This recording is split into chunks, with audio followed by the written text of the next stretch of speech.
G'day everyone. Proud to say Barkarati is brought to you by Radix Nutrition, makers of the most technically comprehensive nutrition products that have ever existed. Unlock your potential with Radix.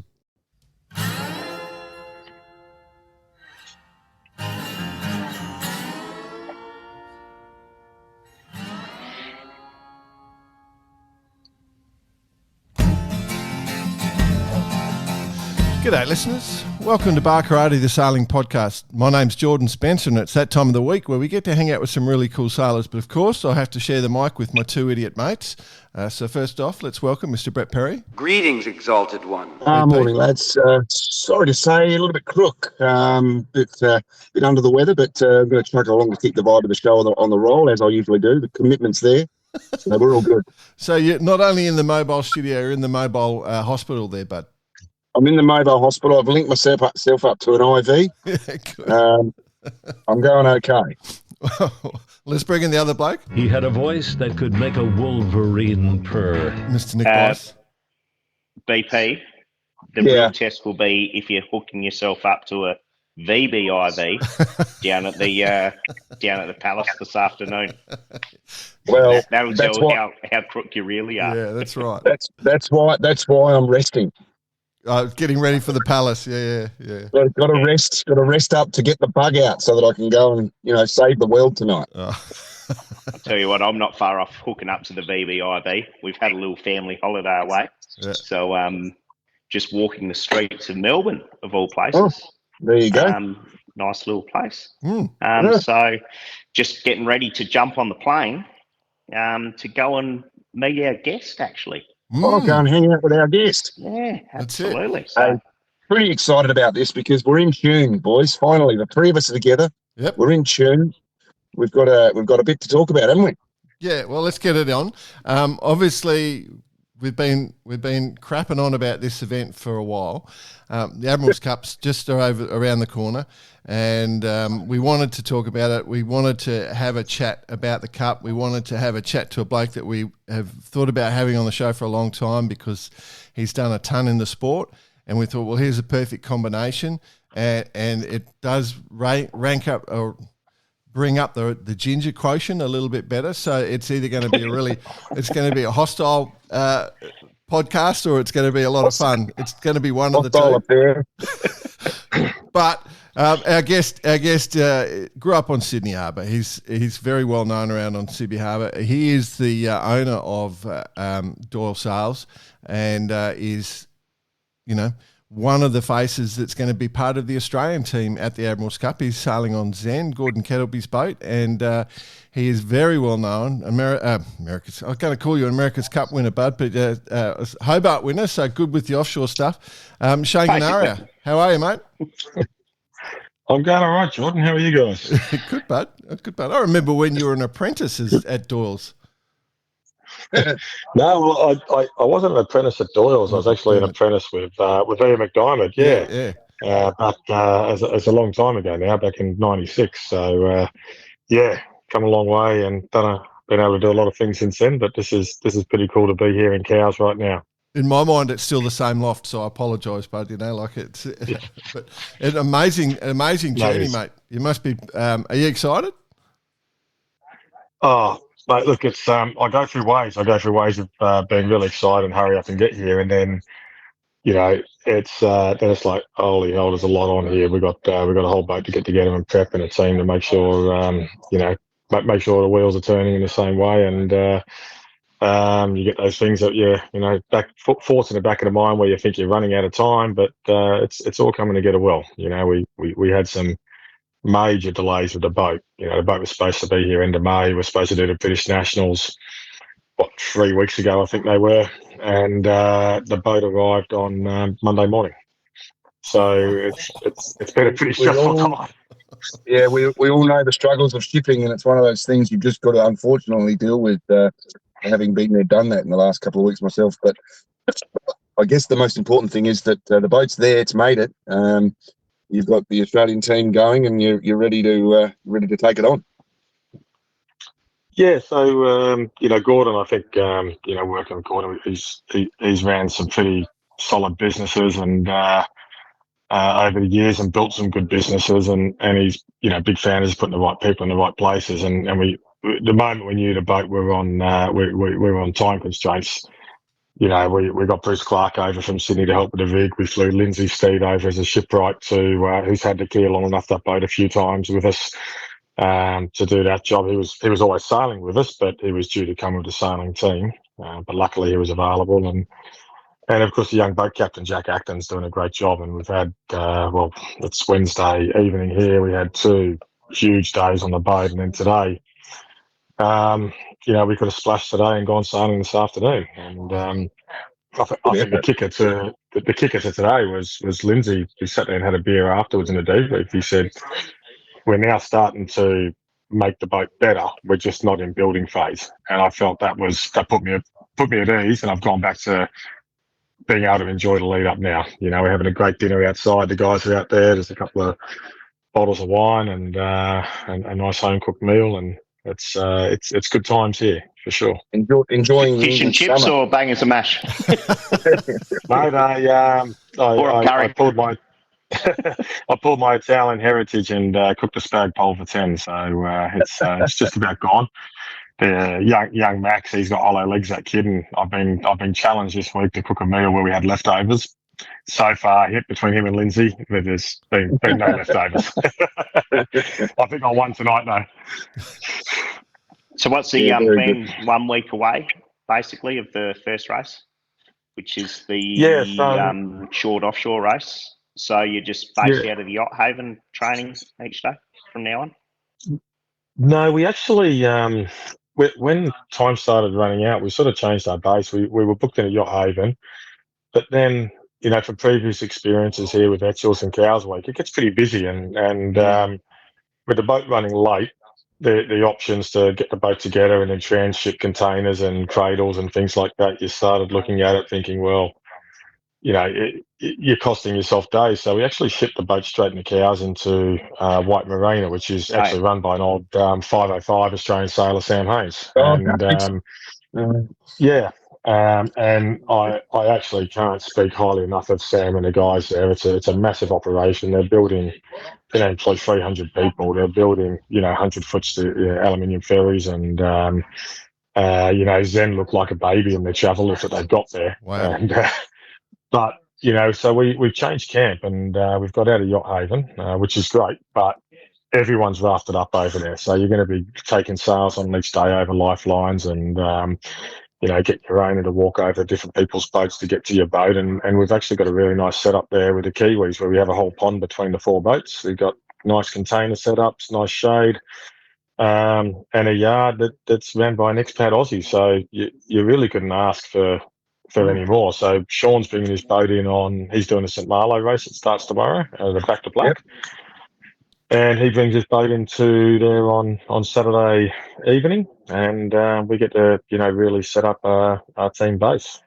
Gee, it's like the Antipodean hangout over there. It's going to go You'll well. be able to hoist the boxing kangaroo. That's like all proper campaigns should be, isn't it? You know, where you've got your little camp and you've got, you know, that's a team bonding thing right there. I love it. Be able to go and paint some stars up on that big shed just to get the Aussie flag. They've got the Union Jack there, so we might have to do something about that. Exactly. But the only thing that's missing really is a pub. But then again, you know, sitting around drinking beers out of a long neck bought from a supermarket, that's pretty Aussie as well. So we're it's certainly Kiwi. We're making our home. Just no seat those on them. Do a few donuts in the car park. Yeah. Oh, I just love how we take Australia to international regattas. We've got to be proud of that, boys. Absolutely. We're always well known. Like, everyone just picks up the Aussies straight away. You know, no one knows the Kiwi, but the Aussies, they're like, you're Australian, eh? I love you. I do love the fact that you snuck in the 5-0 mention straight away. Once a 5-0 boy, always Absolutely. A 5-0 boy, Shane. For sure. That's very cool. And Sammy, great man. Plus also, sorry, the Kiwi mentioned. I mean, one of the boats is full of Aussies anyway, but the other one is pretty stacked, it's fair to say. Are you talking about your America's Cup boat, mate? Yeah, exactly. There's plenty there.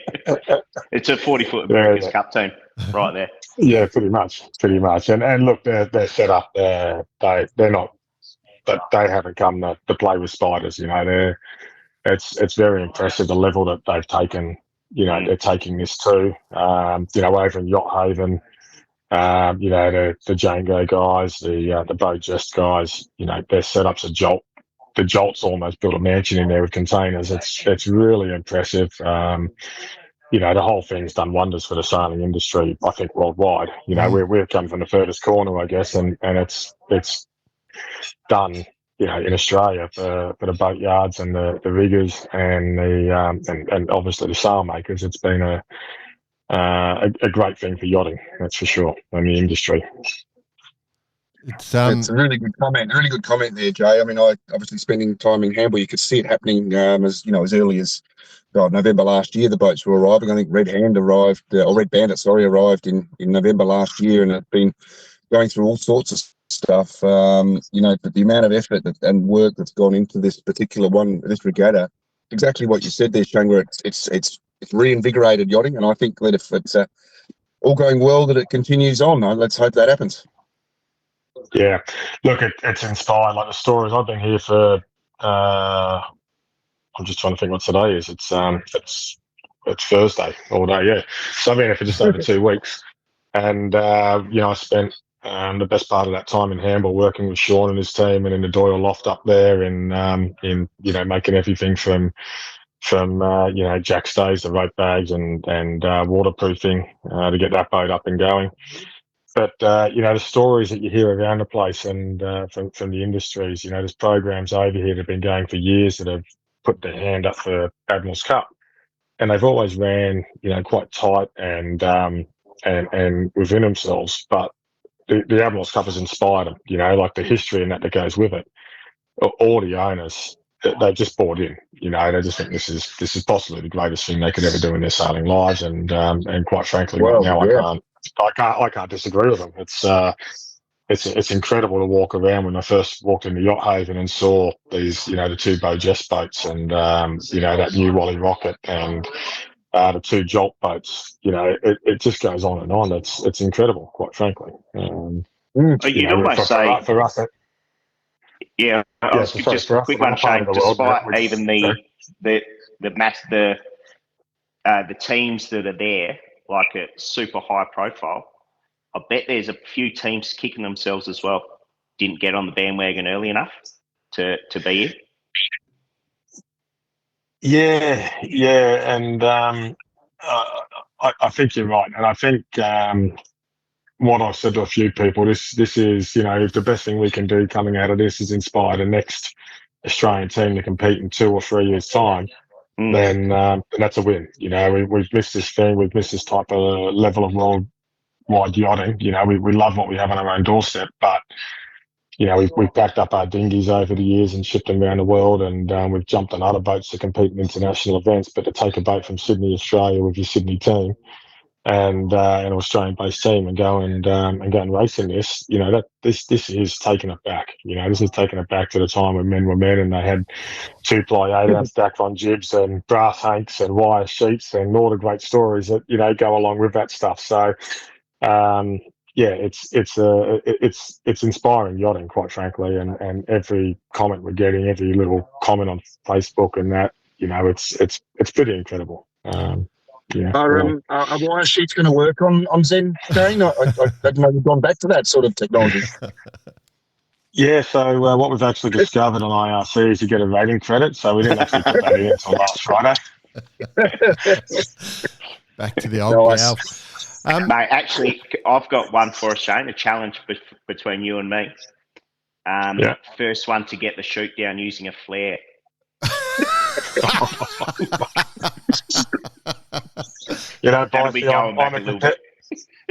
I'm a competitive person, but there's some challenges I don't need to win, Well, you are a sail maker, so it's all money in the pocket. So, look, there's actually a great story behind that. I was on Victoire that year in the Hobart, and we're driving off the Tassie coast, and Secret Men's, they crossed our stern pretty close enough to, and this was before I think even Yellowbrick trackers. You could see them and you knew who they were. They were that close. and then we drive back an hour later, and we're just like, where did they go?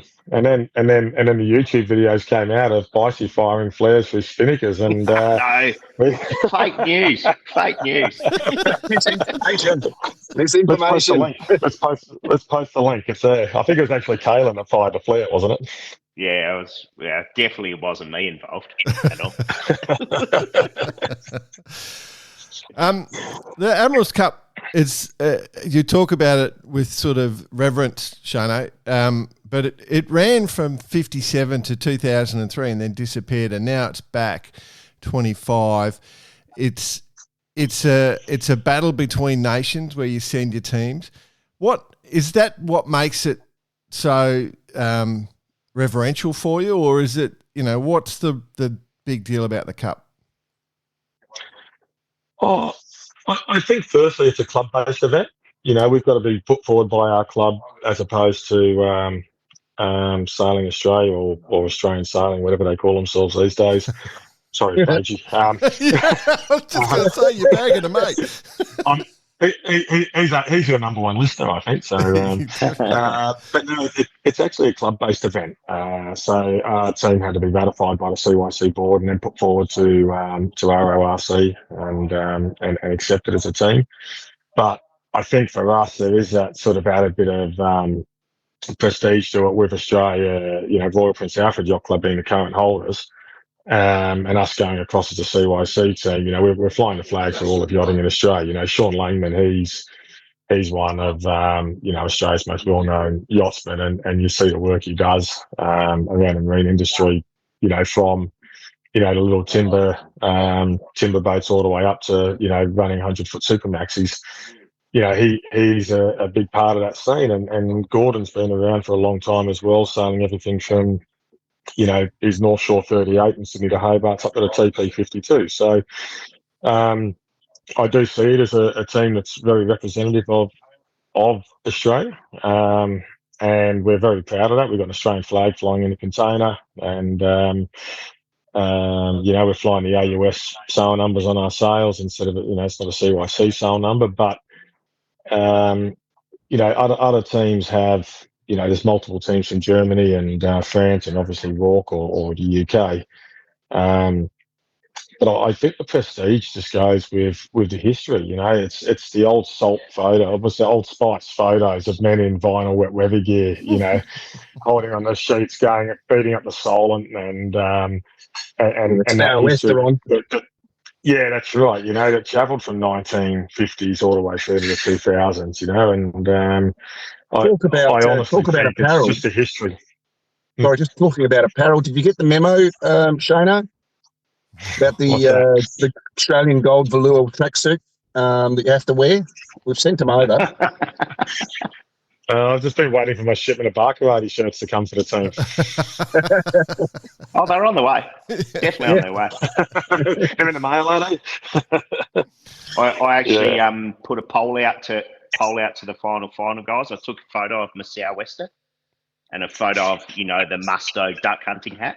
Sou'wester or duck hunting. Sou'wester won it all the way. Really? You'll see me sporting that sort of stuff. We got multiple duck hunting hats on our boat. They don't blow off, so it's a good thing. Little plug for Musto there and Betch and the guys. So if your head gets cold, go and get a Musto duck hunting hat. Yeah. Yeah. All right. So let's talk about the whole event in terms of the way you got to think about the racing. Like obviously for the listeners, the program it starts 19th July. There's a short offshore race starts 19th July. That's worth 2 double points. So you can't discard the offshore races. So 19th, short offshore race. Then you've got 3 days of inshore racing, 22 to 24 July. After 4 races, you can get a discard. And then the Fastnet is the final event, which is the 26th of July, and that's worth triple points, and you can't discard that. So you've got the offshore races are critical in my mind, and I'm wondering what you think about that, Shane. Yeah, you bring up a really good point. You know, everyone's talking about the Hong Kong team and the New Zealand team and the Monaco team, which is the Jolt guys.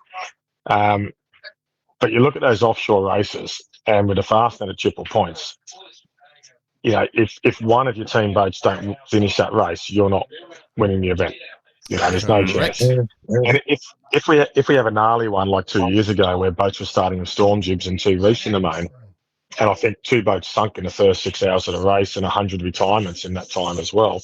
Correct. I look at the Irish team, and no one's mentioned the Irish, but they've got a Cookson 50 in there, privateer, and they've got the Sunrise JPK. And having just done a Hobart and a JPK, they're like a Tonka truck. You can just drive them through the sandpit, they don't stop. And I think, and you know, having done a fair few Hobarts on a Cookson 50, it's a similar thing. It's a different beast. You know, you're backing off the TPs at you know, 27, 28 knots, depending on the seaway.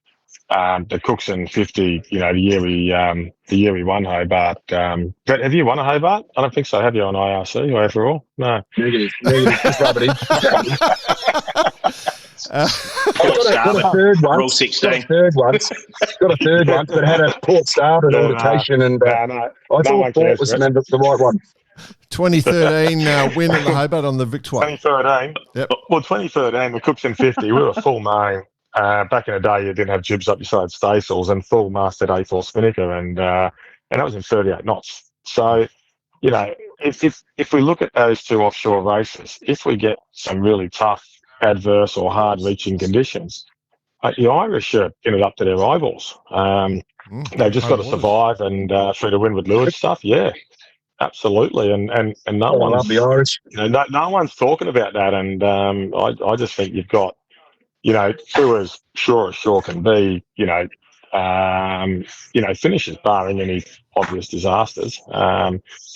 So I'm really interested to see how it plays out. You know, the rest of the teams that sort of talked about. The French is the other one with Teasing Machine and I think it's the Alabama, 2, you know, more displacement, heavier offshore motored boats. You know, it's going to be really fascinating to see how this pans out. You know, the rest of us, and we chatted about it today, how we approach the 180-mile race. You know, we're sort of quite open to, do you take on 180 miles in as much inshore mode as you can?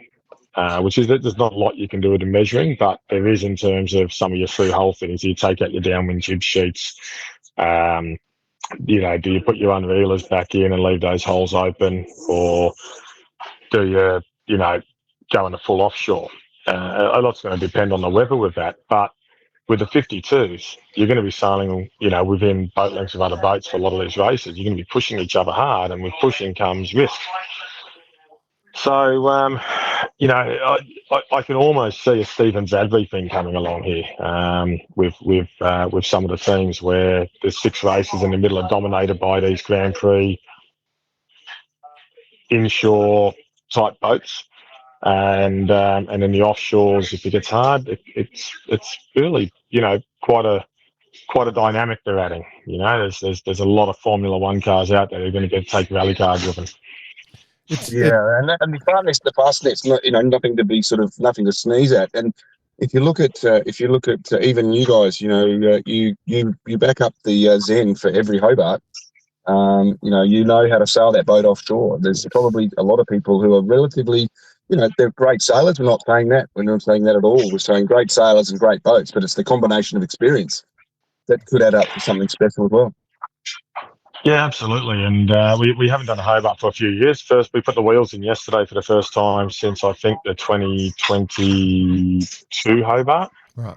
We really haven't been in offshore mode, and to the point where we found out that we only have an inshore wire loom and a mast and don't have a trot light. So that's the only little hurdle we've got to get over, and that's an easy one. But if it was, I mean, it's just, you know, we've been focused on the inshore racing for the last 3 years. So, but we did have all the gear that we built. We've learned all the lessons from doing those 5 Hobarts or 4 Hobarts on the boat. You know, everything from rushing the preparation in that first Hobart to, you know, being a little bit weak on crew in the second Hobart to breaking an owner in the third Hobart. And then where Gordy broke his shoulder, unfortunately, downstairs. to putting one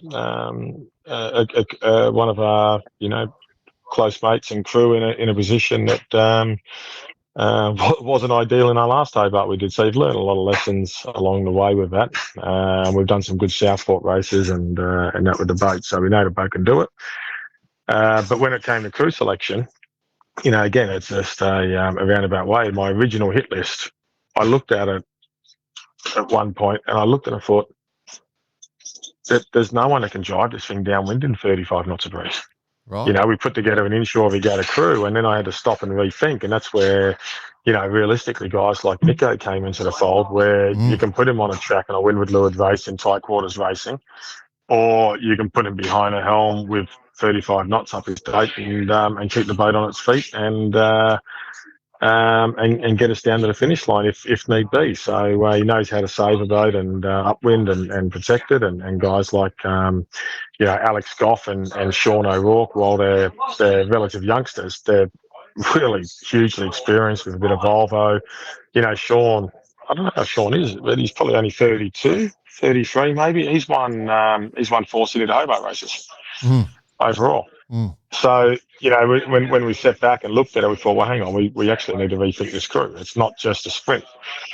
And where we've landed, I think we've got an incredible mix. It's probably one of the key guys. It's one of the strongest crews in the fleet, quite frankly. So I'm really happy with that. It's way better than the final crew, is what you're saying. Absolutely. You got Will Byrne on the bow, and he came and started on Zen, and he lasted about 2 days before we deported him back to Ireland. And I'm pretty sure he's your only listener in Ireland, so he'll hear that as well. No, when you were making compliments about the Irish team, I thought you'd worked out. We got a lot of Irish listeners, and they're probably pretty. Well, it says a lot about Will when he's on the final and not on the Irish team, doesn't it? You love put the boot in. I do want to emphasise quickly the logic of the race organisers. If you think about it, when we said that the offshore races count to about effectively 5 races, and they're doing 3 days of inshore with a drop. So if you get 2 races per day on the inshore, you're going to have 5 inshore, 5 offshore. They're clearly what they're targeting on your scorecard. So it does show you the weighting. And Shane, you're 100% right. Like if one boat drops out, you've got no discard. So, the fastnet can be a nightmare. In the channel, it can be tough at times. So it is really going to be very much that balance between cutting edge, right, pushing everything to survivability. That is one of the major thought processes. I'm really intrigued how this is going to play out. It's going to be good from a media perspective. Yeah, well, as I said, I'm excited to see how it plays out, or intrigued, I guess, more so. But, for us, we don't know. Zen's on the market in Europe. This could be Gordon's little swan song. So, for us, there is no option but to finish that race. There's a few of us there that sailed with Gordon for a long, long time, and we'll carry the boat across the finish line if we have to. It's going to be tough. Especially on some of the 40-footers. And, we've got some fast 40s in Australia that are great fun to sail on that. And you look around these boats here and it's just another level. But they're another level down that inshore mode. And trying to, I've often said sailing Zen offshore is like taking a Formula 1 car and rally car riding or rally car racing. These guys are... Imagine taking one of those things back. I don't know how to describe it. They're tough. To go through that. It's, as I said, I spent 2 weeks with Sean on that boat, and that boat's got, 6 inches more freeboard than some of the more modern boats in the 40 to 42 foot fleet. It's going to be a real test. Those guys to get around that course, that 700-mile race to Cherbourg. And if it is tough and they get their boat to the finish line, it's going to be a real badge of honour for people. I reckon there's got to be a lot of personal ambition in that as well. Not just team ambition, but if you can do that, survive it, and come out the other end smiling with a result, that's going to be an absolute credit to them. It's a good point, personal ambition. You touched on it a second ago that there's a lot of a lot of people who have been sailing for a long, long time. Gordon is one of them.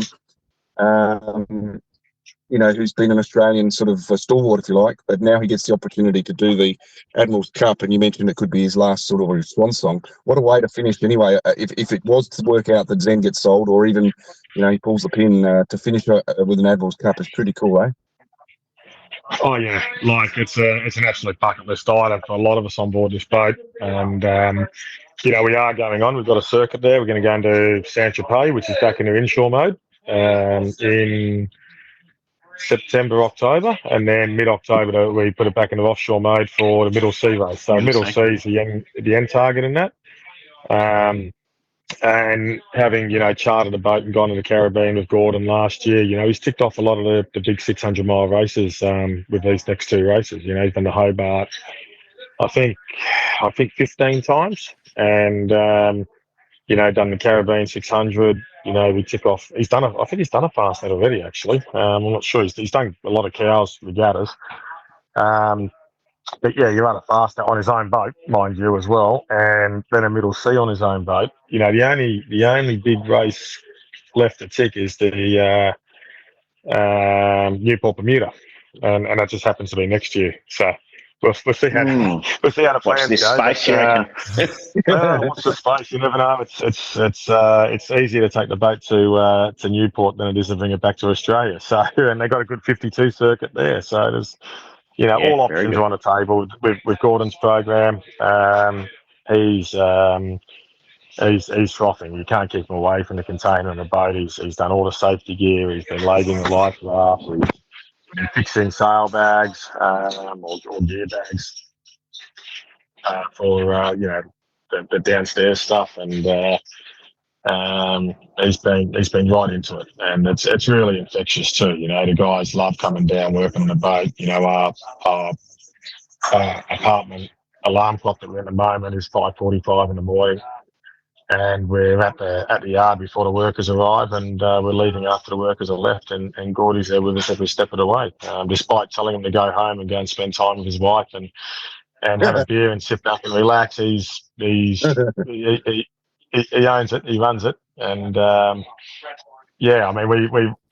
we refer to him as I don't know if you guys have heard the term, but he's a hobo, which we call a hands-on bloody owner. But we wouldn't have it any other way either. Gordon's not the type just to sit back and rock up and step on his boat and go yachting. He knows that boat front to back as well as anyone, and he's a smart guy. He's had to fix a lot of stuff over the years on boats, and he's a guy I turn to when we've got problems. It's not, it's not solely on me. He's got his strengths that he brings, and he's good at it. He adds a lot of value to the whole thing. Mate, I'm interested just from a preparation perspective, like as you said, it's CYC team. How did the selection process go about? Did you hear anything about that, or was it just Zen and Back to Black was just the two that put their hand up, or how did it work? Yeah, look, pretty much it came back to who put their hands up, and who was willing to put their money where their mouth is. Hand in their pocket also. And in their pocket, yeah. There were some interested parties in doing it, but no one really had a boat, or no one that had a boat was willing to ship it. And Gordon was just keen to do it. He spent a lot of time in Europe over the years. He's chartered boats for different events. So he put his hand up and said, well, we're here. And from that point in time, like we started, when the boat was out of the water years ago, getting some work on it came up. And to be honest, when I first floated with Gordy, I thought it was just an absolute pipe dream. Like there's no way Gordy's going to go for this. And then one long lunch in Antigua, we had enough gin and tonics and enough rum and cokes, and we dangled the carrot again, and it was on. So,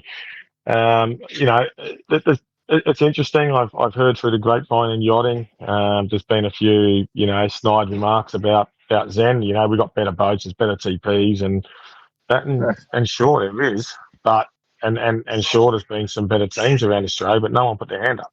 No one's gone and said, well, here I am, I'm going to take it on. And not only did he put his hand up to say, yeah, let's take it on, he's put his hand up, and the boats in the last 18 months is a shadow of its former self. It's a far stronger boat, and we've really strengthened the crew with some core guys. We mentioned Nico and Sean and Lindsay, and but we've also brought in Tom Addis, right? Back out of ocean racing retirement, and he was just keen as to sink his teeth into a project, and it's a very strong team, and the regulars that we got are a bunch of absolutely dedicated yachties. They're not here for the party or anything like that either. They got families at home and jobs and careers that they're leaving to be here. They're giving up their annual leave or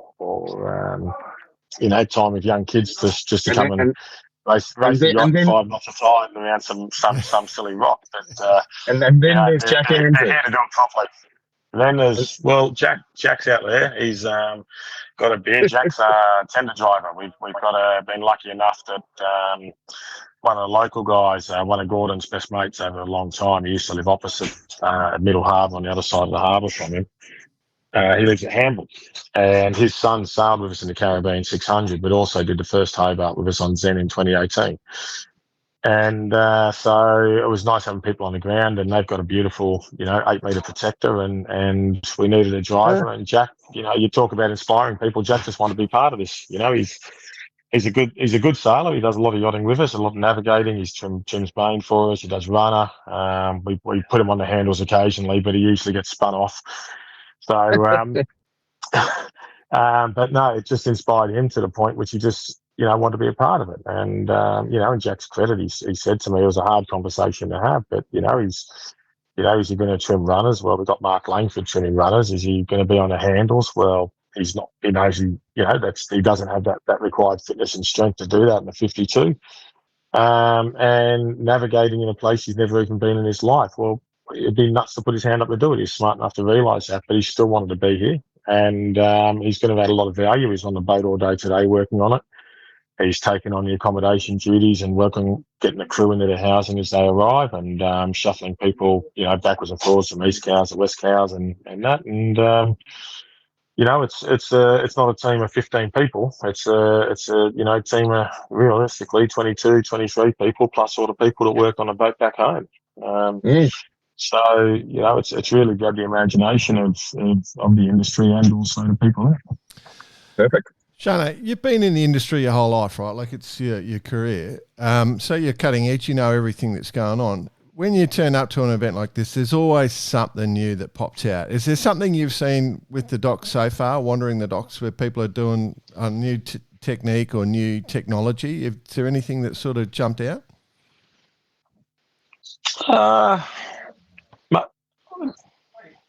Probably the first part of your question answered that. Like we've got a pretty close-knit group at Doyle, and obviously we work pretty closely with Justin Ferris, who runs the Caro and the Callisto programs, and he's been involved in the Zen and Money Penny programs with Sean for a long time. So, inside that group, a lot of what's going on.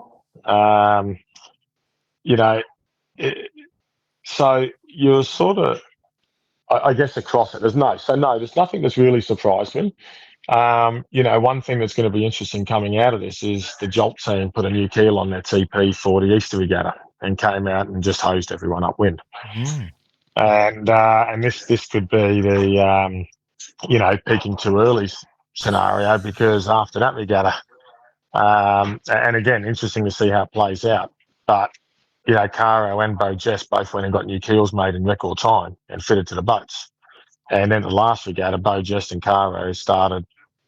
They were back even with them, because all back in sort of the normal order of boats. So I think that's an interesting one that they came up with a new fatter, wider design, a bit more surface area on the keel for sailing in the tides. Holding your lane a bit longer and being a bit faster out of tacks and low speed manoeuvres. If you're doing, we're not doing 2 tacks up a beat out here. We're going to be doing 6 tacks up a 2 mile beat, depending on the tide. So I would hazard a guess and say maybe come the end of this, they might regret putting that keel on and that early and giving other teams a chance to mimic it. But it's just gradual development, and boats are arguing within the teams or discussing with the teams over 30 kilos in or out. It's really refined. A lot of thought's gone into it all, but quite frankly, just probably general refinements across the board on all the boats.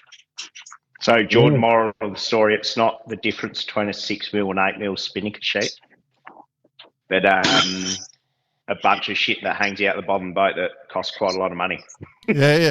But remember, back in the day before, I mean, it does. Obviously, that's a really good point, the surface area of the keel in the tides. But remember back in the day with the Admirals Cup, probably before there was all this series of yachting and pro yachting, you'd see remember Jan Kay when he first came on the scene with that crazy boat that he designed? And Crazy Coyote. Yeah. There was things Crazy like Coyote. Yeah.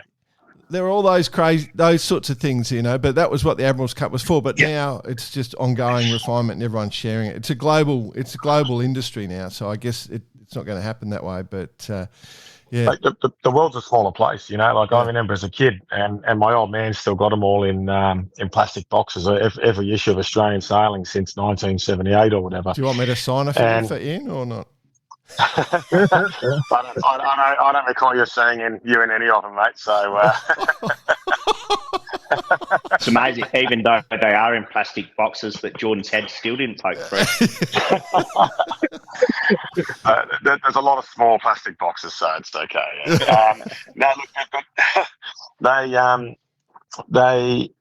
that was our only taste of overseas boats, and I can still remember the pages from the Admirals Cup being printed with boats like, I think Pincer was a white with green striped boats, and then you had Jamison. Yep. I can still remember all of those graphics, Coram boats, the white and yellow Coram boats and that, and you used to see them in print. Now something comes out and suddenly, 3 minutes later it's on a web page. Hey, have a look at this, whatever they call it on the back of Cara. They got a little flange on the back. A few of the boats got a little flange on the back to try and the interceptor, they call it. Yeah, a bit of Formula One technology. It's all there. It's at your fingertips, and it just takes someone with a phone to take a snap and put it on Facebook, and suddenly it's here. And so, walking in, I already knew what Beige S40 looked like because the photos, everyone that took a photo, they've all been circulating. That's the only new built 40-footer here. It's a smaller place at the end of the day. I don't think you're getting away with things as crazy as what you might have back then. That's for sure. The Interceptor's an interesting one, Shane, because there's definitely Interceptor fever all the way down to the Django 1180. Believe it or not. So look, I don't know enough about it. I hate drag. One of the big things we went through on Gordon's boat was reducing drag. It had a big bowl, but it was a machine upwind. But then you had to drag it on every other point of sail, and it was too much of a compromise. So the Interceptor's supposed to reduce that, but you're still dragging a flange through the water. But then again, it works on an F1 car on the tip of a tailwing sort of thing. So there's a lot of people a lot smarter than me doing that sort of stuff, mate. I live above the water, I guess, in a way. In saying that, though, it's not a given science because people are putting them on, chopping them off. What about conditions? You had any look? I mean, I know it's pretty light through Europe at the moment. You had a look at conditions going forward? Going forward, no. I guess one thing I've learned over here in the US, the future modelling is a hell of a lot better than what it is in Australia. Sailing some races up the east coast or down the west coast of the US, their modelling is so accurate. All those little localised patterns, and over in Europe it seems to be the same thing. But we haven't really looked at that. We haven't had. I guess our time for the last 4 days have been focused on the boat. But in my mind, it's still, we're still 2 weeks out. No, we're not. It's Thursday. Yeah, we're effectively 2 weeks out from a week out. Jeez, I'm losing week out from the first inshore. First offshore. I've been here too long. Yeah, I've been here too long. So we're basically a week out from Jeez, it's So coming up quick. we do got to remember So, it is the solent. It is the solent, and it can change on a dime. Yeah. So look, today in our little state of play meeting with the crew that's on the ground, we actually have asked Tom to start sending out 3-day forecast and specific daily forecasts so we can start planning our days. But up until then, like for the last week, it hasn't really bothered us because we haven't had a boat in the country. So, it's just been twiddling thumbs and that. But the weather, if you're interested, it's been glamorous. That thing on your head there, BP, that beanie, don't need it. Haven't needed it. It's 10 o'clock at night here, and I'm still in shorts and a t-shirt, and typical sea breeze conditions. Today was a little lighter, but it's been like really nice. So the good news is, Shane, just having a quick look through, next week looks an absolute glamour. It does. It absolutely does. So come the first offshore, and the following week we'll be getting our asses handed to us. There's a lot of 40-footers hoping that they don't get caned out there, I can tell you. Yeah. Well, I guess the last couple of editions, everyone's got their ass handed to them, right? So it could be due for a while. Getting out through those needles, mate, she's no easy affair. Doesn't matter what you're on. No. I'm not a man who's comfortable at sea, so I make friends with a duck corner and a boat or a bucket quite often. I'm not looking forward to it, but in a way, I kind of think we'd like a nice 15, 16 hours of some tough stuff, and get it through that, and then just make it the rest of the race what we will. Yeah, I did wonder about that. I wonder how all the teams feel, like obviously depending on the type of boat you got and how you set up. And so, I know there'll be teams out there hoping for rough conditions and others just looking for a mill pond just to glide through. But I'm interested from a start perspective. I haven't checked this. Do we know if you guys get your own start for the Fastnet? Are you off with your own separate start? No, I think that's recently changed. I think so. At the British Nationals, and initially I think the Admirals Cup boats were eligible for the overall win, but not division, because they're going to start them all together. And the people on site at the time put their hands up and said, well, hang on, no, if we're here, we should race in divisions and be eligible for that too, and that's changed. So I think, most of the, I think there's some complications more so with Div 2. I think you find most of the Div 1 boats will all start in, I think, IRC 1 for Fastnet, but Div 2's got a bit more of a spread between, the JPKs at the bottom end of the rating band and the fast forwarders at the top end. Yeah. So I don't know what the lay of the land is there, but there's a little bit of maybe some boats are going to have to sail outside of the regular divisions. Yeah, it's interesting. So obviously, with the Admirals Cup, there's two sort of rating bands that the teams are racing. So there's big boats and little boats, effectively. And do you want me to mention those? I guess should we do that now? Yeah. Yep. So rating bands between 1.28 and 1.464. So 13.4 metres to 17.2, and then Admirals Cup 2 is 1.1 to 1.276, so 11 metres to 13.4. That is the sort of range. Is it better to be on a little boat or a big boat? And I mean that, sorry, I'll rephrase that. Not within the team. I mean, if you had your team of two boats, are you wanting two bigger boats to be at the top of the range, or where do you reckon? In the middle, down the bottom? I'm interested where you guys think on that. Are we finishing up tide or down tide? It's if you talk about Fastnet, well, it's just going to come down to what time you hit that coast of France with the tide at the end of the day, and you can't. From the time you had to commit to the Admirals Cup, you couldn't predict that. So. That's just going to be a suck it and see for everyone. A bit of an equaliser maybe, or not so much so, maybe a bit of a defining moment. With the day racing, there's a lot of boats pushing the upper band in Div 2, that first to the top mark, and I think that's sort of pushed by those fast 40 boats. They're all trying to sort of peak at that 276 number. And it's if you get first to the top mark, it's hard to go around your downwind. So in Div 1, it's pretty well spread. No one's really pushing that top boundary. Black Pearl is the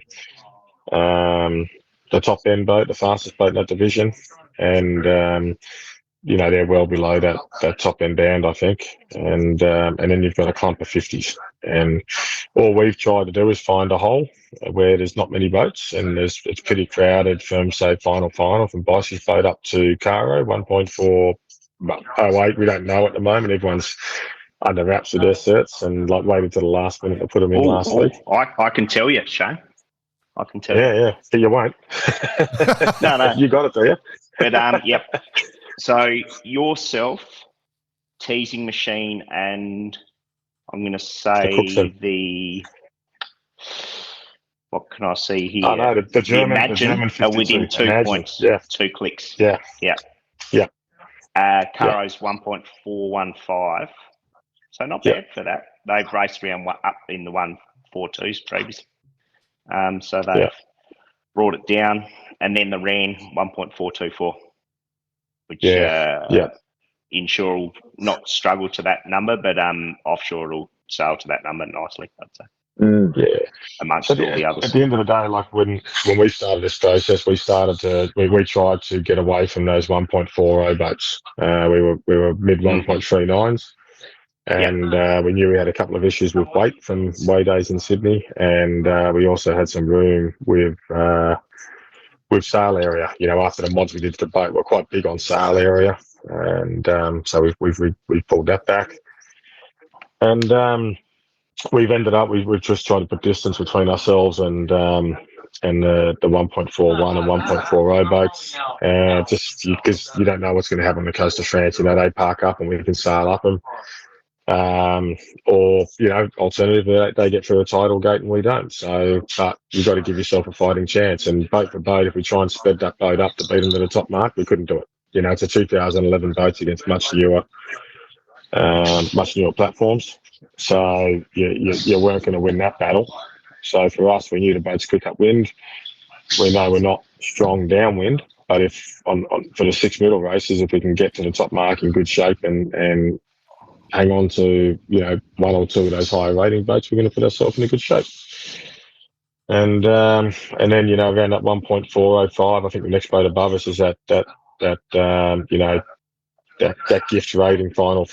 They're pretty low, I think, for what they are, Bicey. Well, highly tweaked. They're handicapping the sailors now, are they? Highly tweaked. Didn't you get that memo, Shana? It's you in IRC. Mate, if you put Bicey on, we'd be 1.38. We'd be struggling to make the bottom end of the band. That's how you win regattas. Is that a beer you just pulled out there, mate? It's 6 a.m. in the morning there. No. From a perspective of the team stuff, so with Sean's boat, are you guys did you have much communication as a team going into the event, like before the event? Have you done much, or that's just going to build up over the next few days? Yeah, no, look, we've had our boat base at Sean's yard since basically February this year, and we pulled all the anti-foul off the boat, stripped it off. It's been in his shed, fully faired, and then new gloss paint on the bottom. And from there, with the shipping issues, we based it out of the yard and had our container there, had our trailer there, and not free access, but we had basically free use of the yard. And Sean was very much into it. Well, I can't get to my boat yet, but this is my input into the team, and he was, he took that upon himself with Josh, who's the boat captain for Back to Black, as well as their project. And I sort of repaid the favour. I flew over 2 weeks early to come and work with their boats. I'm lucky enough that we're supplying the sails for both teams, and so yes, there's certainly a team aspect to it. We caught up with Sean this afternoon in the island. We all went and had lunch up at there's a pub, the Folly Inn up the Hamble, up the river here, in between East Cowes and West Cowes. We all went up there on on the chase boat for lunch on Sunday or something, and got together. So, there's certainly, from mine and Sean's point of mine and Sean's and Gordon's and Josh's point of view, being a team ethos for quite some time. And on top of that, we've got Gordon Maguire and Chris Nicholson as the two sort of tacticians and sailing masters on the boats. They go back a long way. Yeah, they get along really well. And then everyone gets on with Gorgeous Gordon. Yeah, they do, don't they? I've had a great couple of weeks working a boat up and sailing with Gordon. It's been a great experience to do that. Yeah. He's sailed on Cow's waters a little bit too. Well, exactly. So you've got that sort of experience, and then they've got Matt Humphries as the navigator, and we've got Tom Addis, and they've got a great relationship too. So, and you've got Tom, who's an air guy, a wind guy, and clouds type guy, and then you've got Matt, who's very much a tidal guy. So you've got a really good little working team there, and we couldn't be better placed in that regards. We'll have those four guys will go off and have their little team powwows in the mornings, and put us in a great shape for the racing each day. It's bloody awesome, exciting times, boys? It is, man. It's cool. It's pretty, what do they call it? It's pretty surreal, to be honest. Like I never thought I would have been here racing a boat, let alone have two clients with their boats here from when I started as a kid. It's really quite surreal, and it's a privilege. We've all looked up to this, from 6 and 7 year olds flicking through Australian sailing magazines, looking at the boats and reading the stories to now. It's to top it all off, Shano, you've now got the reverse curse as well. You're on the Barcarati, so you've the whole Barcarati. The whole bloody career has just peaked. Well, it's gone in reverse of my roles on the boat. I sort of kept finding better people to fill my roles, and now I'm on back handles, and my next step is off the back and driving the rib with Jack, I think. So, I felt like the fat kid in the soccer team, picking the soccer team at lunch, in the schoolyard, and it's been a great to be able to do that, and I can't wait to get into it with these guys and learn more about what we should be doing as professionals in the industry, and put our best foot forward with it. The interesting thing, boys, is that last Cup was 2003, right? And one of the things we've talked about on the show is how many these young kids growing up just know I'm falling, right? They've never not knowing falling, and now we've got the situation where we all grew up watching the Cup and listening to and reading about it and stuff. And there's going to be a bunch of 20-year-olds, most of them at the Moth Worlds right now, who've actually never watched it or heard about the Admirals Cup and don't have the same level of excitement as we probably do. So I'm hoping that it does fire it up for a few of the younger generation. They get why we're all fired up over this event. So our work experience kid, Max, that we've taken on. So both ourselves and Sean have taken on a local kid in our teams to give them the experience and open up to being part of a semi-professional or, pro-amateur type team. I say that as Max walks in and Jack opens up another beer.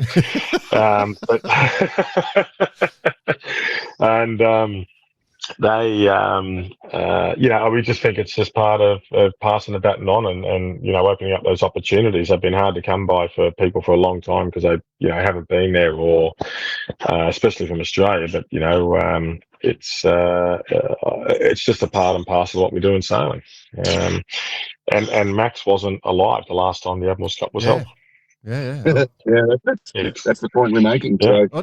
Was Ollie alive then? When was Ollie born? No, Ollie's 15.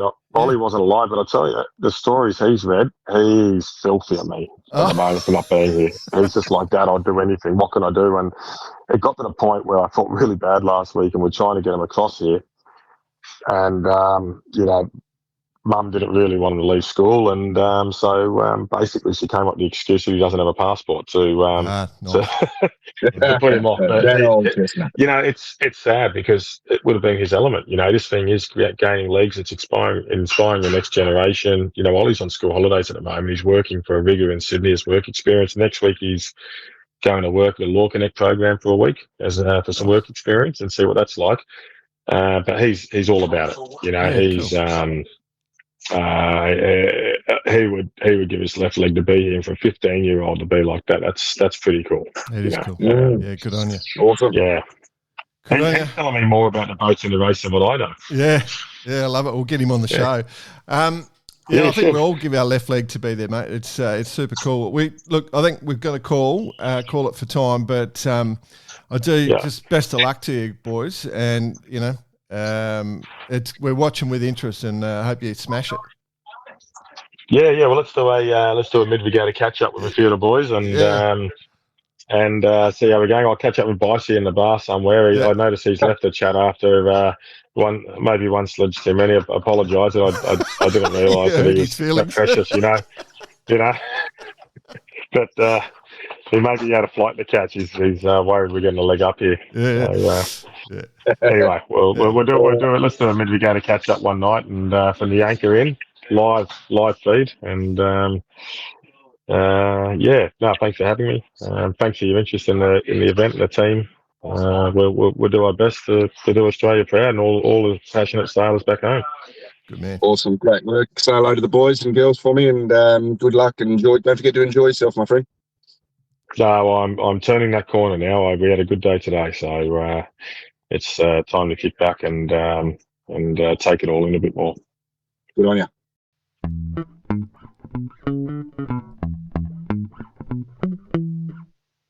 Great chat. Shano is a larger than life person in the Australian scene here.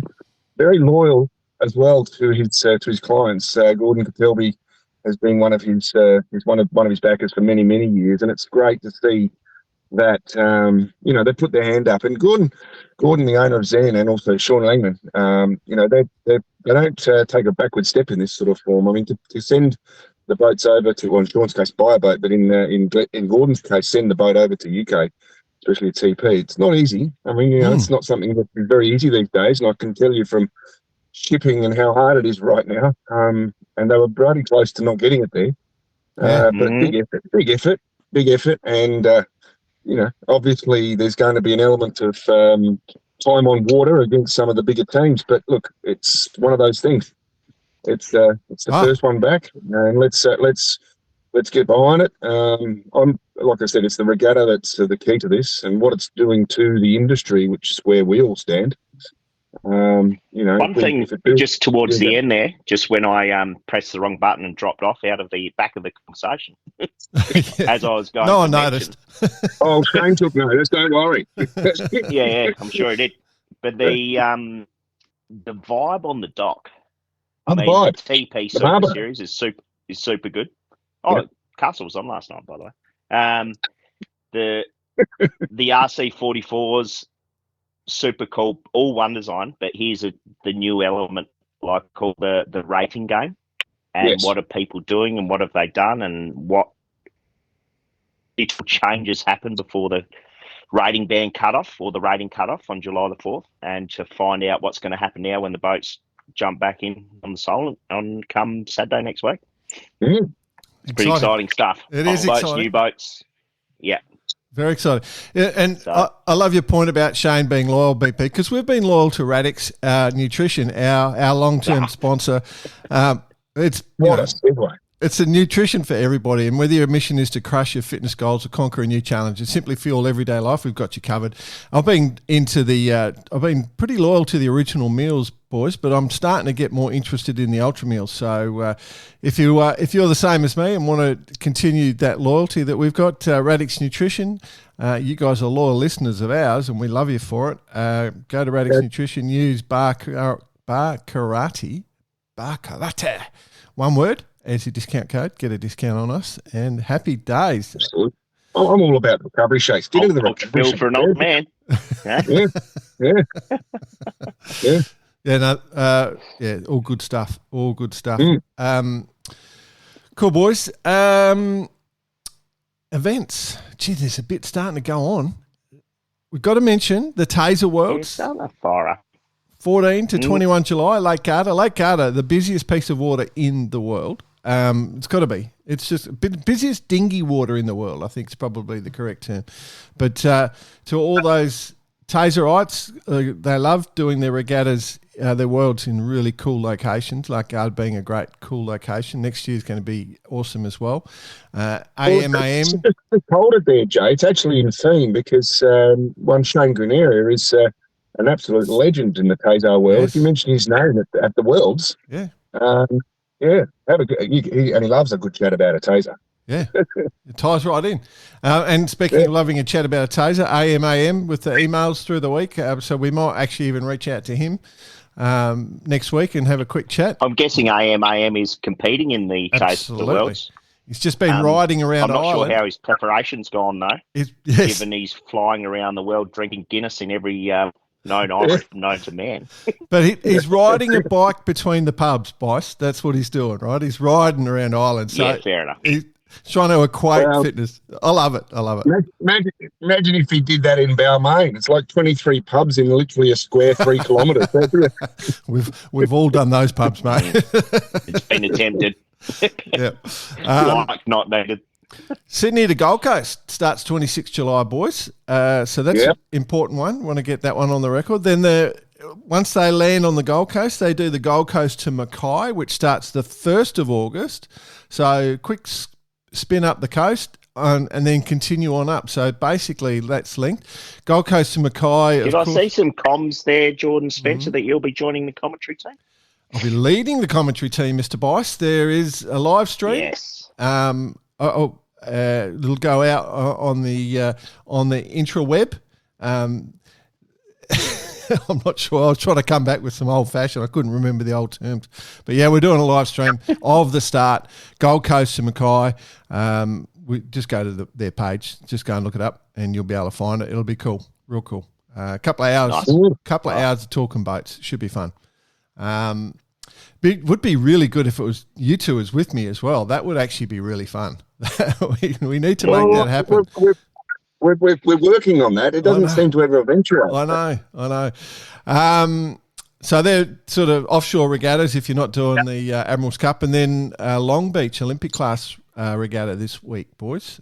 So all the Olympic classes getting together. So that's the Olympic venue for 2028, the planned venue at this stage. So all out on Long Beach, going for a bit of a sail, all the dinghy classes. Good luck to all of those. Any comments? Yeah. Cool. Nice summary. Thanks, mate. Jack Lloyd, listener of the week, our great mate Jack Lloyd, passed a few years ago now. We try and remember him by naming this segment after him, and then we have our friends from Vycobi who provide $200 worth of gift vouchers to you, or vouchers where you can pick whatever gear you want for the listener of the month. And all you have to do is be like our mate Jody, who sent in an email last month and won the award. And I do want to highlight, obviously Jody has had someone we do get on to talk about Sail GP. He is the former commentator for Sail GP, but he's also a solid contributor, I would say, in a lot of our emails. And I do want to understand, boys, both you voted for Jody. And his email, he finally won with an email bagging us. Now, I just want to raise that as a discussion point where he said all sorts of interesting things, and finally the time he puts the boot into us is the time he wins. I'm not quite sure. Well, from my point of view, my point of view, I don't want him to release the photos.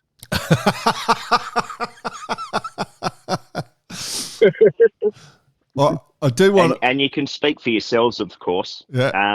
But I've just received this week a $250 voucher from Jody Shields, so I'm good. You see, well, there is methods to our madness, Jay. So you seem to think you'll get handle over this, and you guys are corrupt.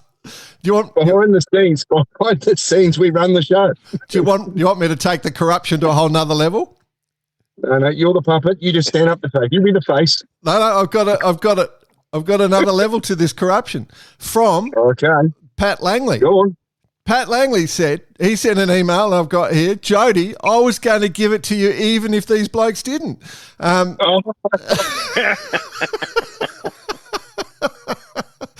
I've got zero control on this whole show. Look, I guess the moral of the story before we get further into it is we want more emails, more people getting involved because we love it. Yeah. We got to admit that Jody took the best part of 3 years to get this, so just persistence pays. Yeah, absolutely, and we do love it. We did love one during the week we got from Muzza, Pete Murray. Yeah, when you actually said, did you see the email from Pete Murray? I didn't know who you were talking about, and then I said, oh, Mother. Yeah.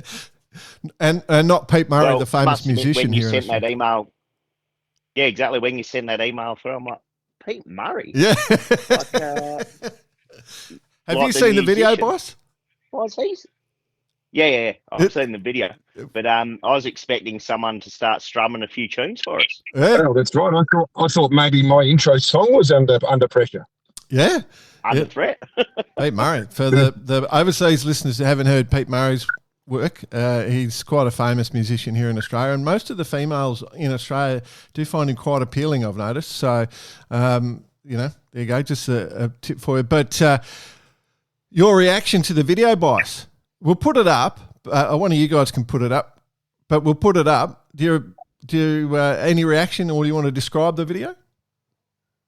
Well, basically, put it this way, Pedro was took us into his home, into his shed, it almost seemed. And took us for a wander around his new purchase, which happened to be Australian Rainbow. There you So go. we started down the aft. What do we do? A little trip around. Oh, the rudder needs a bit of work. The whole bunch. I personally thought he had his work cut out for him. Purchase. And we walked down the port or starboard side, whatever it may be. What have we got? The Australian Rainbow is a bar, set up as a bar. It was fantastic. So, to the newly formed Australian Rainbow members, bar, sandpits, or even sailing. What doesn't the Rainbow do? That's what I want to ask you. That's the point. That's the point that has to be made. The versatility of a rainbow is just unquestionable. You idiots. Awesome. He built the tension. He took us through it. Yeah. I was getting super excited. And actually, I think he topped it. Yeah. Tipped us over the scales. Fantastic. Bicey, it's an owner's boat, isn't it? Really? That's what it is. Yeah. It's what it is. Built for the owner. Absolutely. Absolutely. Love it. We did get another email this week, which I think is pretty important. It's from Andrew Lamming. I'm interested. So Andrew wrote, oh, geez, it's so small I can hardly read it. Hang on. Here we go. Right. Hi, guys.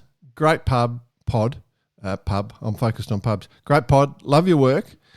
As you are aware of, are you aware of plans by World Sailing that could force many older boats out of our offshore racing, despite their proven track records? It seems utter madness, but the plan to end SSS stability criteria in 2026 could be devastating.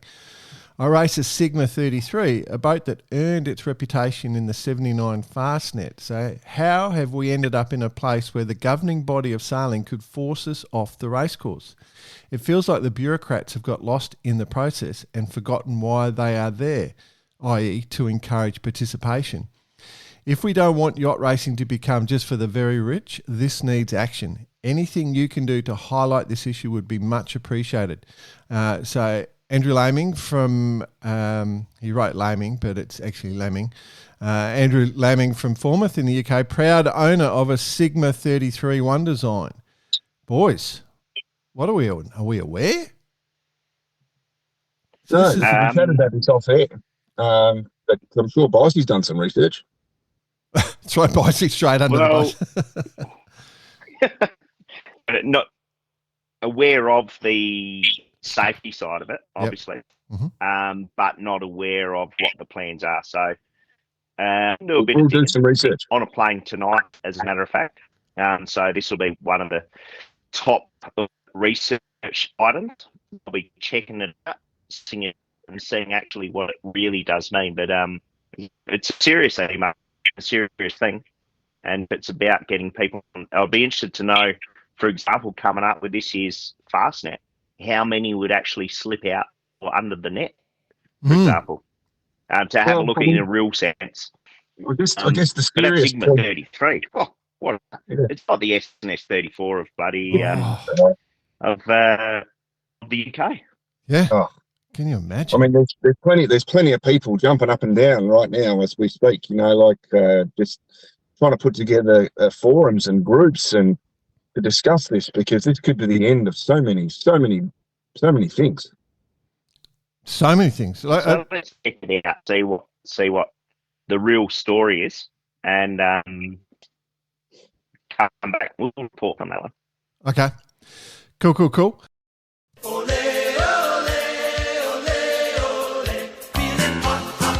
It's hot time with Bicey. The cue-in is just beautiful, Jordan Spencer. For the listener, basically we can't hear the music. There's a little glitch in the system. But all we can see is Jordan Spencer running around ripping his tracksuit pants off. Well, Bicey, I'm just worried about that head, the momentum, if it gets too much. It's still going. It's like the bobblehead. Oh, don't tempt me. It could just snap off. Love a good bobblehead. All right, what have we got first, boys? Coming to a close of the Moth Worlds. Is it finished now or tomorrow? I've got us up to 9 races, right, that I can see now. Led by the French. Yeah. This is old Enzo kind of slipped through the net when we gave it a little look-ski before. Admittedly, we didn't give it a full look.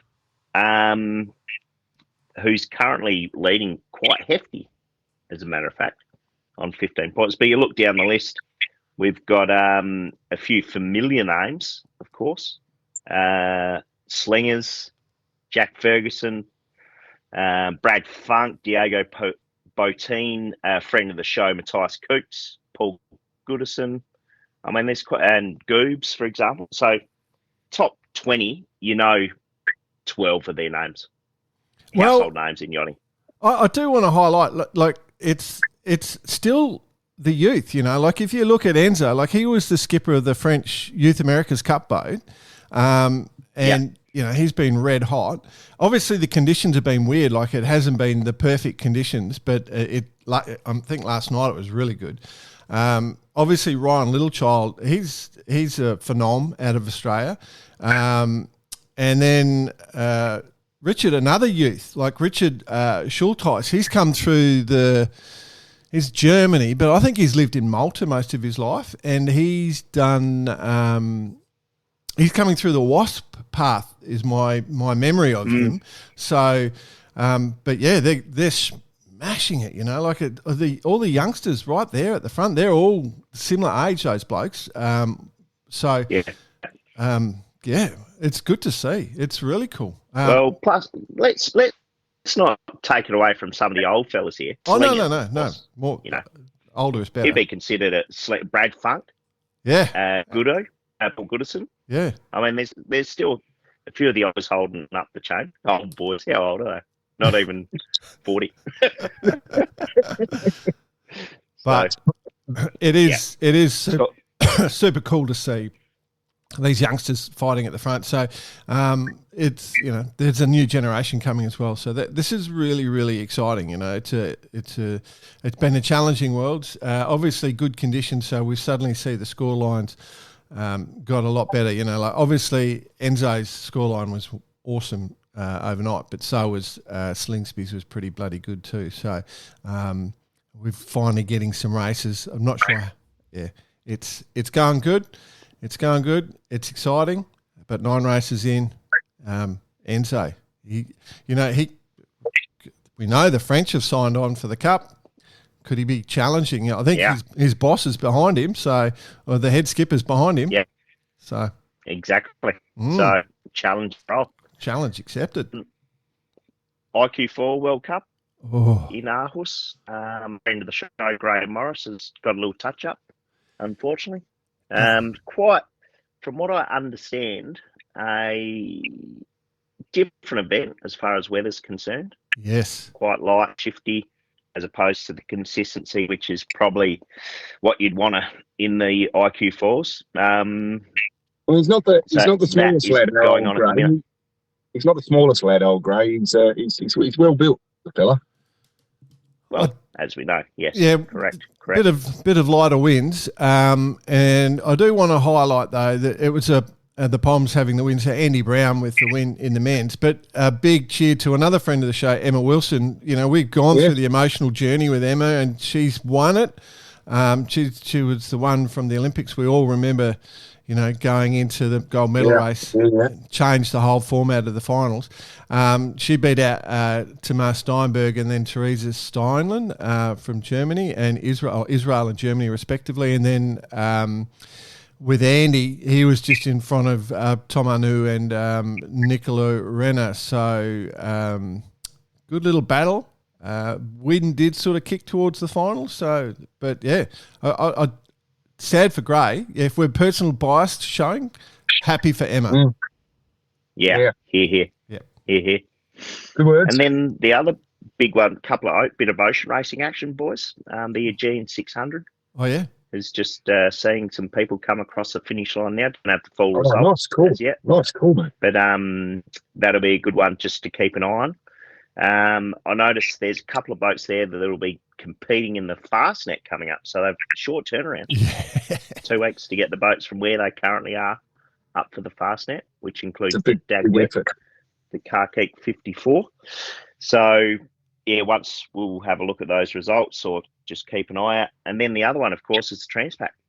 Yeah. Love that. We've got the Barn Door has been finalised, as in that is the Lucky has taken that out in 5 days, 17 hours or something? 21 hours, not 23 minutes. Not the record being held by Comanche 2017 from memory. 5 days, 1 hour. Yep. I think. So, but quite the slide nonetheless. Pretty nice 88-footer, just sliding down in the pretty short time period. Yeah. So the lays are on. The Mai Tais are out. They're fully into it. It's been one of the great boats, that one, hasn't it? You know, there's a few special boats, and that one's definitely been one of them, you know. So, yeah. Convexity is next over the line. I mean, just mentioning that, like the success of that boat, a boat that's been built to be fast. So it's not built for rating. It's got a super high rating, but it's a fast boat, super fun to sail. There's not many people on that boat who dislike sailing on the boat because it's an absolute ripper. Absolute ripper. And it's, how old is it now? Should be a good 10 years, 10 or 11 years. Yeah. So, yeah, even older. So, they've got some good legs out of that old girl, and that is now heading down to do the Hobart. Well, how is it? I was just going to say Rahan, which is finished now, is second on overall at the moment, fighting off a boat called Restless, which is in the lead. The old Restless is corrected time lead of just a couple of minutes over Rahan, but has probably 140 miles to go yet. So that's going to be 180 miles to go. But yeah, anyway, it's got plenty on. Yeah, cool. But for those that haven't done it, I've been lucky enough to do the race to come in through around Diamond Head in the trades. Doesn't get much better as far as offshore yachting goes. Yeah. Bloody good. Yep. It's the number one bucket list for the J-Dog. Yeah, there you go. The Mai Tais, the lays, the pineapples. Yep. What part? And plus you probably need to pick up a new visor. Oh, so I bought 20, boys. Worn out by now. I bought 20. I've got my cane visors that I like to wear. I've got 20 of them at the moment, so I'm good. What did you get on to Timmy? Yeah, no. I just took it. Bought out the last F18 Worlds. F18 Worlds. Yes, let's talk about that. You can talk. Okay. No, I haven't that at all. It's it's on. It's over. It's run and won. So F18 Worlds, it's the master has returned to the top. Darren Bundock, friend of the show, with Bjorn Bauer. So sticking Reverse close in the curse, family. You're welcome. Hey. Reverse curse. You're welcome. Oh, such a reverse curse for that bloke. So. There's a few reverse curses coming into play actually, but like halfway through the regatta, Bundy always and Bjorn always looked good, but then the rest of the Aussies were a little bit deep. But they all came back towards the end, and it's first was Aussies, second Aussie, third Aussie, fourth Aussie. So Bryn Liddell and Jake Liddell into second. Brett Burville, friend of the show, Max Putman, friend of the show, into third. Using reverse curses, obviously, to bring it home, and then Gavin Colby and Kai Coleman, friend of the show, reverse cursed into fourth. Must be a big decision as to when you actually pull it out, because you'd be really hoping that it pays off, wouldn't you? Ravi Parent, the first US, in US, he didn't use his. I've just found Ravi. He was deep, so he may have used his before, but he was 14th. So in the US, back a little bit deeper. But those F18s, that result by all the Aussies is quite impressive. Yeah, so phenomenal. Yeah. But we definitely have picked the podium on that one, boys. We might be more experienced in cat knowledge than we realise. I don't know if you guys have worked it out, but we may be, what's it called? Cat whisperers. I think we're the cat whisperers. We own the Hobie Worlds. We've got the F18 Worlds. We've got Sail GP. We've got, we're the cat whisperers. We need to take up cat sailing. I like it. Good. That's it, I think. Yep. Cat Whisperers out. Cat Whisperers at we've got the sponsorship for the in Newport, the F18s in Newport, that series. Cool. All right. Cat Whisperers done. Thanks for listening. Appreciate it so much. Reach out to us at cheers@barkarati.com. Obviously, at Vycobi, they've got the sun shirts. If you're after those, you just look up those. They've got Barkarati specific sun shirts. We've still got a few warm hoodies if you're suffering through the cold in Oz at the moment, or New Zealand, or Antarctica, or South Africa. But yeah, and then cheers@barkarati.com is the way to get to us. Radix Nutrition, discount code Barkarati. That's it. If I missed anyone, we're all good. No, you're done. I think we're good. All right, boys. Good check. Yeah. Have a safe flight, Bice. We're all on planes next week. Yay! Yep. Carbon neutral Barkarati. Yeah. Yep. We're neutral, all right. Means it's going to be hard to get a show together. But anyway, we're all on planes next week. We'll be right. We'll be right. Easy. We were pretty neutral in that bonfire I lit last night as well. Just No carbon atoms released there, boy. Have a good week, then. Cheers.